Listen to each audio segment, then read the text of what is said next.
internal resistance of cells connected in parallel. When cells are connected in parallel, there's one thing to remember, that the voltage will remain the same. This is a cell. We are going to connect them in parallel. The long side will be the positive and the short side will be the negative. Each cell having a voltage of 1,5 volts, 1,5 volts, 1,5 volts and 1,5 volts. Should I add up those voltages for parallel cells? No. What will be the volt reading on my voltmeter? Correct, 1,5 volts. So in parallel, cells connected in parallel, the voltage will remain the same. Cells connected in series, we will add the values. When we connect cells in series, 1, 2, 3, 4, don't forget that the long line is the positive and the short line the negative. We will then add them up. 1.5 plus 1.5 is 3, plus 1.5 is 4.5, plus 1.5 will give me 6 volts in total. Or 1.5 times 4 equals 6. We now have 6 volts when connected in series. So in series we add up the value of the cells. In parallel it will remain the same. So now we want to connect a resistor in that circuit. Now each cell has an internal resistance. So each cell has an internal resistance. So these are the exact same cells. It's just that I have not written what the internal resistance is of each cell. So we are trying to say within the 1.5 volts in the cell itself, in the physical cell, there is something called internal resistance. So if a cell has 0,1 ohms, for instance, let's say that cell has 0,1 ohm resistance and all 4 cells are identical, that means each internal resistance will be 0,1. Each one then having an internal resistance of 0,1 ohms, we can now find out what is the total parallel internal resistance using the parallel resistance formula. Right, so normally this formula is 1 over small rt, R1, R2, R3, R4. Notice that all the cells have exactly the same internal resistance within the cell.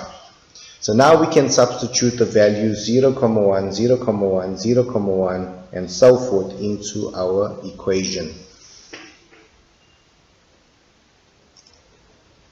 Substituting all the values, we can use our calculator. And don't forget to invert the answer. 1 over RT is equal to 40. Don't forget to invert the answer.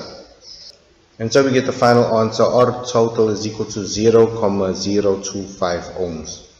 Right? So the next thing to do is to add that resistance to the resistor that's already in the circuit. That resistor. So all of this resistance will now become one resistor. So all those will be added to this one. We have 5 ohms plus 0,025 ohms. Add those two up together. That's 5,025 ohms. Now we can find the currents within the circuit. We are trying to find the current there flowing in the circuit. Right, so I total is equal to V total over R total, but including the series resistor. Our V total is 1,5 volts. That is the voltage that is supplied. And now we want to substitute our resistance total. Right, substituting our resistor 5,025 ohms. I total is equal to 0,299 and we can round it off to I total is equal to 0,3 amps. Wonderful. Here we have resistors in parallel. Alright, so R1 and R2 are in parallel. R3 and R4 are in parallel as well. We need to find the total resistance of R1 and R2, total resistance of R3 and R4, and then only we can find out what is the series resistance. Right, using our formula for parallel circuits. So RP parallel 1 and 2 is 1 over R1 plus 1 over R2, and 1 over R parallel 3 and 4 resistor. There's our formula there. Substitute our values quickly. We can see that R1 is equal to 10 and R2 is equal to 25 from the information given. R3 is 35 and R4 is 20. Right, substituting our values, use our calculator, find our final answers for both parallel branches. We get an answer of 7,14 ohms. We get an answer of 12,73 ohms. Now, we want to try and make the overall effect of all of this be a series 1 resistor. So one resistor we want to get. So if we take this resistance and the other resistance, add them together, that will now give us one resistor. So add our two values up, punch in our calculator, get our answer. Our total value of that resistor is 19,87 ohms.